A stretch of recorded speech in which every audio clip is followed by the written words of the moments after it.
Hey to all you guys, what's going on YouTube? It's 3D Res. Welcome back to our Pokemon Pocket. And today we've got the brand new Haunter and the brand new Jigglypuff. Now, this is a thoughts video, so I'm going to give you guys the lowdown on what I basically think about the Jigglypuff and the Haunter, and where they kind of land. Did they land in my expectations? Did they become pretty underwhelming? Well, that's what's going to be in this video. So, Jigglypuff. We're going to start off with Jigglypuff, okay? I made two decks with Jigglypuff inside. I made the Wighaunter. Basically, it is double Gengar EX and double non-Wigglytuff EX. And we also made the Greninja deck. So, double Greninja, one Seeking, and double Wigglytuff EX. Now, the fact of the matter, okay, is Jigglypuff. Jigglypuff does exactly what it says on the tin. You don't get any more, you don't get any less. There's no damage attached to it, even though I would love 10 damage. It doesn't quite have that, unfortunately. But you do have the 50-50 of putting them to sleep. And we actually experienced this multiple times today, where we put the opponent to sleep. Most notably in Pikachu, Charizard, Mewtwo decks. We won those matches with Jigglypuff just absolutely shutting down their early phase. And then that is what you really want. That is what you really need to expect from Jigglypuff. If you fail the first sleep, it might not be end all, it might not be. But if you fail the second, then it could be. But that's kind of the thing you have to rely upon, is you have to rely on that 50-50 coin flip, and if it doesn't work, then Jigglypuff is just there doing absolutely nothing, whilst your opponent is ramping up, and you're trying to find your stuff as well. So would I say Jigglypuff is underwhelming? No, not at all. It shows up, and when it does show up, oh my, it really does show up. That is why I made this deck here, with Jigglypuff and non-EX Wigglytuff. Now, if I was to put in the EX version here, this wouldn't work.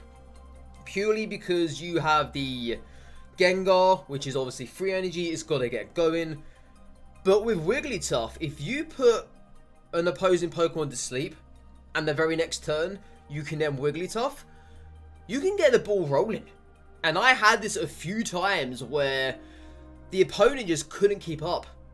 It was interesting to say the least. 100 health, 60 attack.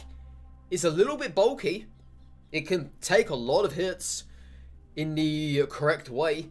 So it can take in a Pikachu hit. It can take in a few Mewtwo hits. There's just some things that the non-EX version does better than the EX version.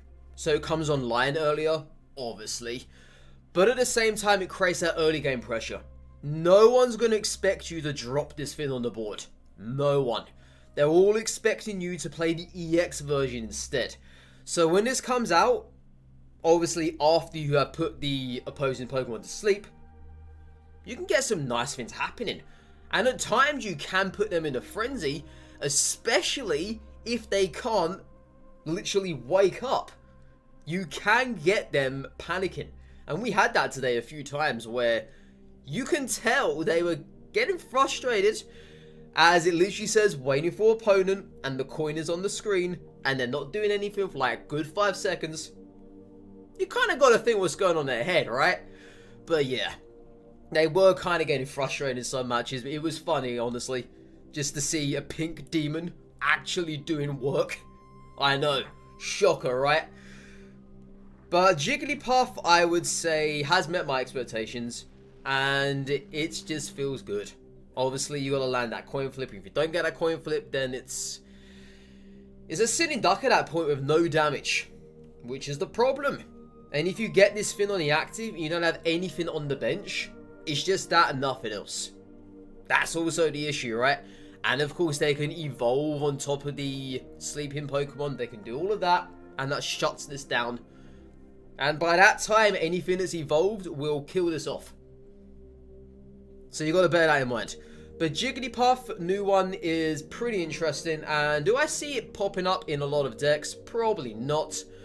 The thing is, with Jigglypuff, it always has been this as well, especially Wigglytuff, you're not really going to be putting this to every deck. Already established decks may benefit from this, such as the Koga Weezing, maybe even Melmetal to a lesser extent.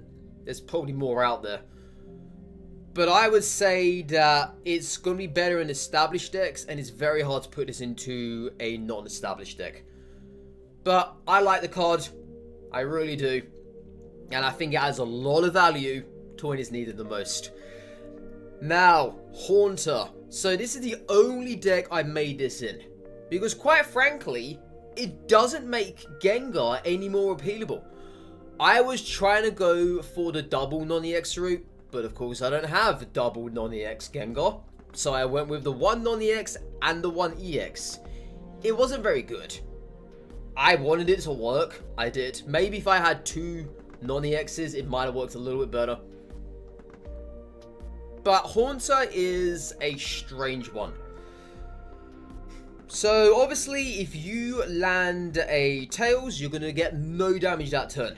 No damage. But if you have 2 energy on this thing, and you are prepped, ready and waiting for your Gengar, then Gengar is going to come in with literally 10 HP less than what it usually would have if you had the original Haunter in here instead of its place.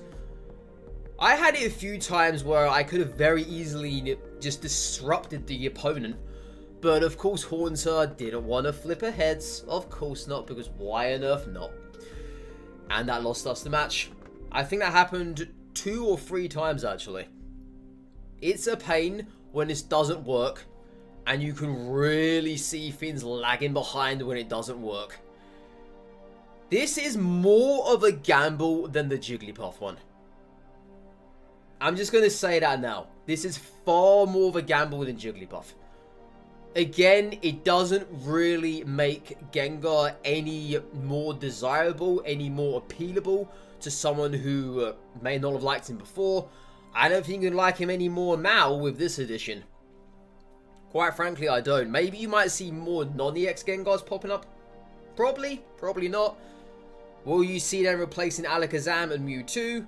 I don't think so. But it's here. It is here, and it deals 50 damage. But I would say it met my expectations, obviously, because of the coin flip potential. But it's underwhelming. It just doesn't really hit the mark. There's just nothing, like, it just doesn't scream, it doesn't scream premium to me. Obviously, if you want 20 less damage and you want 10 more HP, then just go with the regular Haunter. That's fine. No one's going to say otherwise, alright? No one will do, I'm sure you of that. But there's just not a lot of stuff where this Haunter can truly eat into other cards that the other Haunter couldn't do. I mean, sure, at times where you have a Geo 60 damage, potentially, it could be good. It could be, but you need to hit that coin. And that's what I'm trying to get at here. If you can't hit that coin, then it is a real pain in the backside. And especially as you are here in the active 1 energy, you're obviously waiting for your Gengar 2 more energy. If you retreat, you lose that energy. That would have happened with Haunter anyway, right? But at least the other Haunter was more consistent than what this one here is. You just have to kind of debate whether or not you want to add double of this one. You know, you could easily put in 1 promo and 1 non-promo. You could do that. I actually did not try that. But come to think of it, it might be a little bit better. You could go that level of consistency. And at the same time, you have that level of just trying to risk it all. I think that would be a little bit better in that regard. I think it would be. But yes, it's a weird one. And it's not really a good addition to the Psychic. I wouldn't say so. And like I said as well, it doesn't really make Gengar any more approachable than what it was or what it wasn't before. But yeah, that's my little lowdown on the new Haunter and the new Jigglypuff promo variants. I really like Jigglypuff. I'm just on the fence about Haunter. That's my overall conclusion on that one. I'm just massively on the fence. And I don't really feel as if this has any value compared to what was there before, right? I just don't think it does, which is a shame because I was really looking forward to this. But he just doesn't quite hit the mark. Not quite.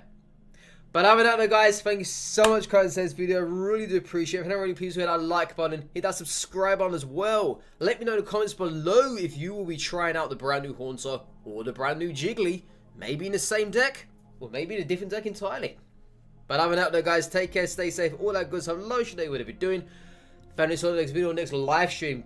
Go out there, play some Pokemon Pocket. Play the brand new event. It gives a lot of rewards, as you can probably imagine. Much like what the Lapras event did. It's a fun time. It's a very fun time. Other than that, though, guys, goodbye for now. Bye-bye.